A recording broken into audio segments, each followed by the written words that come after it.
Hey YouTube, how's it going?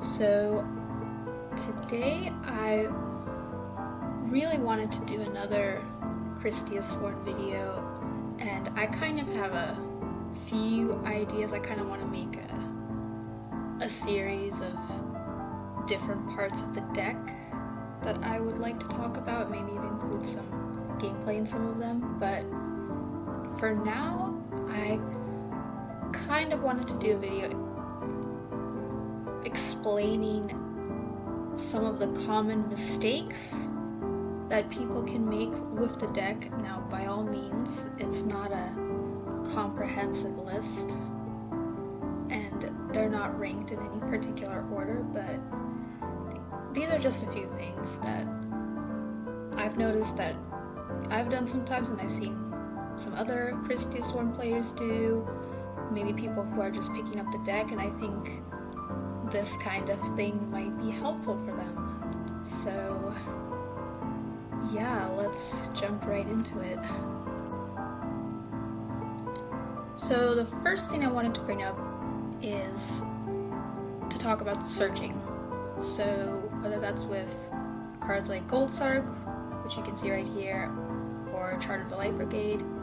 I know my recent list didn't have Gold Sark, but I did play it in a past tournament that I entered with, so I decided to use that deck as an example. But yeah, like, definitely it's a common mistake to Gold Sark for something that you may not need, or something that you can't guarantee the mills for. Like, it's often like instinctual to grab the JD from the deck, or like a Kristya, but the problem is if you haven't milled enough for either of those, then you're just giving yourself a dead card to add in 2 turns. So yeah, and then there are times where people may, for example, use Gold Sark and then activate a card like Solar Recharge. So that's just kind of like a sequencing thing, and they may not draw into like a card that they will want to, that will help them prepare for the JD that they search for. So maybe it's probably better to just show it here. But so with this hand,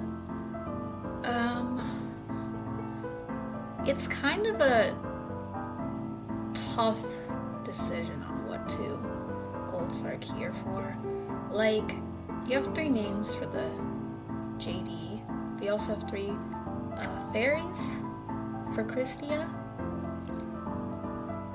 So you really could go either way here. You can also get a charge or a Solar Recharge to perhaps pitch any of these Lightsworns out. I think ultimately it comes down to what you think you're playing against. So like, if you think you're up against frogs, for example, you may want to search the Kristya so you can get that out quicker. Maybe in a totally blind game set, because you have 3 names, JD is probably a good choice. So let's just do this as an example. Yeah, let's say I just get the JD. I summon the Lila.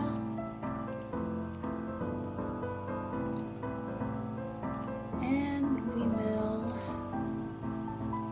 2 fairies. So I guess in that instance, you might be thinking, oh, well, I should have grabbed the Kristya. And you know, maybe it would be correct, but like I said, it really depends on what you think you're facing.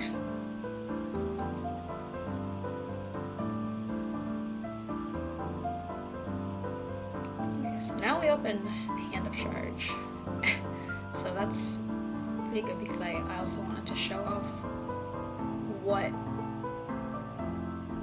common things might arise from that. Okay, so this hand's it's a little clunky. This was the triple Celestia version, so not too surprised that we drew 2 of those. So, but it's really good that we got Hamster here because here we can. Some may be inclined to just slam the charge right away on the first turn, but you do want to deck thin and get your Hamster, and like you're not even sure what the opponent's going to do, so I think in that case you want to conserve the charge until you've either A, resolved this Hamster, or B, like you've seen what the opponent's been doing and just try to plan accordingly.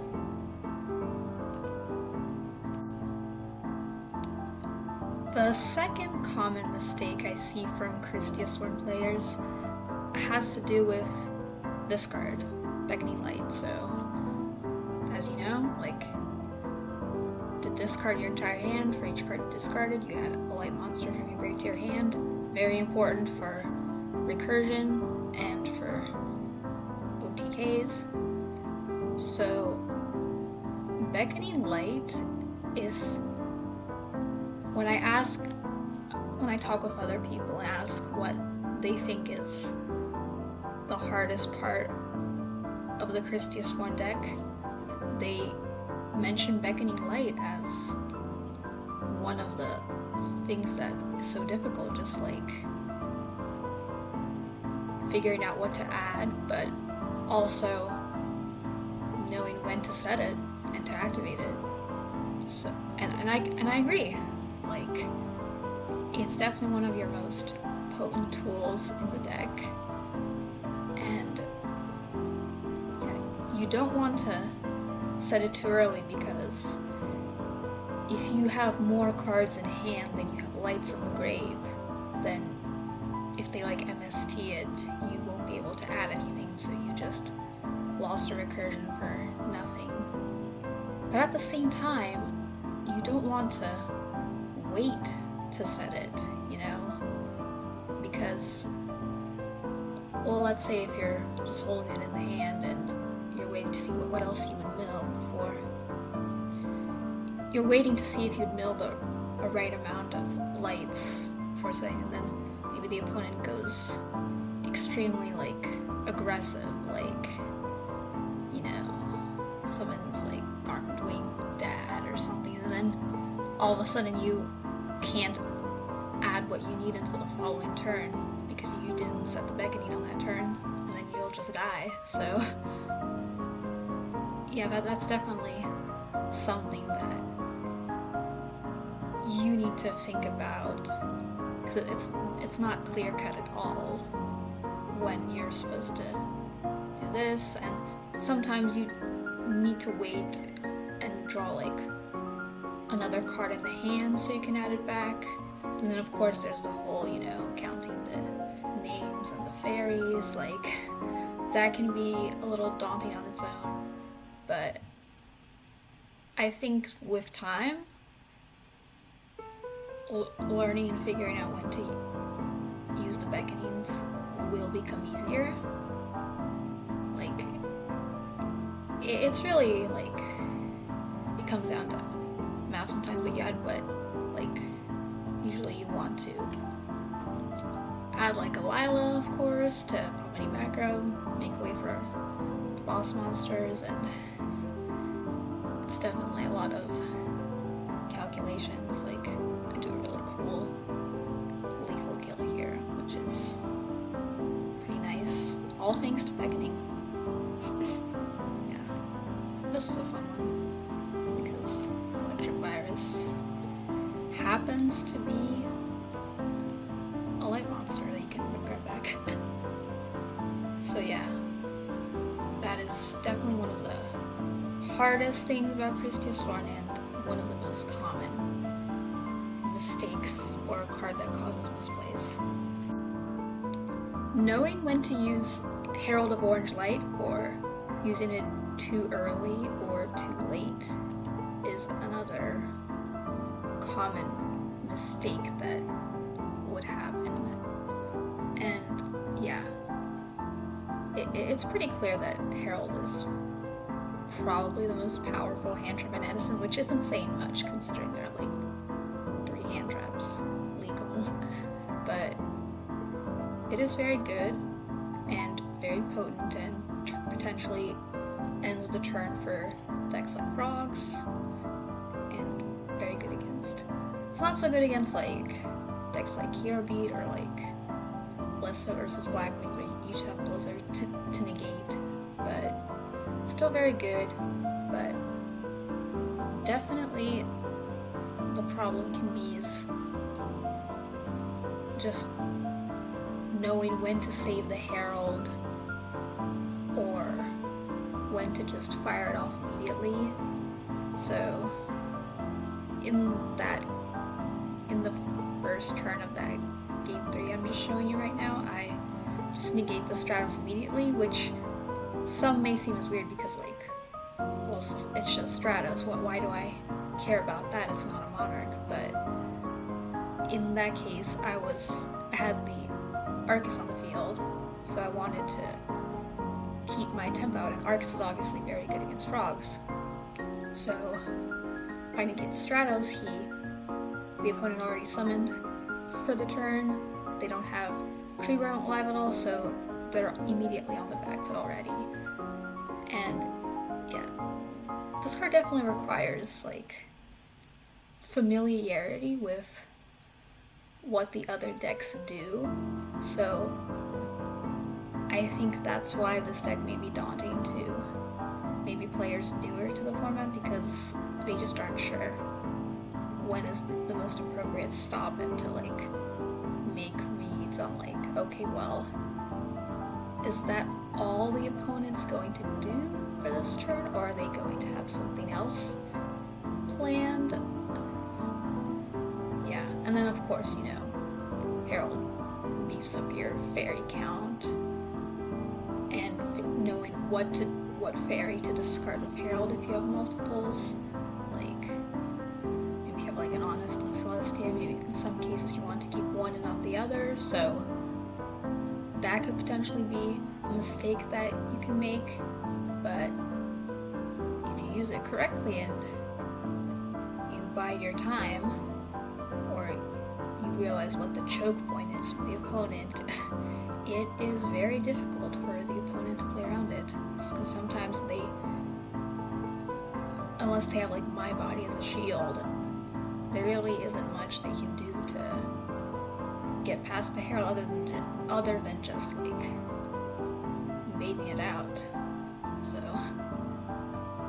definitely want to keep an eye on how you use this card. The fourth reason why you may find yourself losing with Kristyasworn is, well, you might be attacking when you shouldn't. Like, going second can be rough for this deck. Like, a single bottomless trap hole can just be game ending if your opponent has the right aggression. But oftentimes they might not bottomless at all. So what you want to do is, you're trying to set up your mills. You can't play if you don't mill. So if you summon and they don't have a response, probably the best interest for you would be to just end your turn and get those mills. Obviously, you don't always have the luxury of doing that. In some cases, you may need to attack over a person's monster, like, let's say they have a Shura and you don't really want to put the Lila in defense so that they can, not Lila, Jane. Let's say you have Jane and you want to kill over the Shura, so it can't kill anything else. Like, maybe the opponent just has like a set background, maybe it's like an Icarus, so you want to kill their monster then. But generally if they have like heavy back row, then it's in your best interest not to do anything.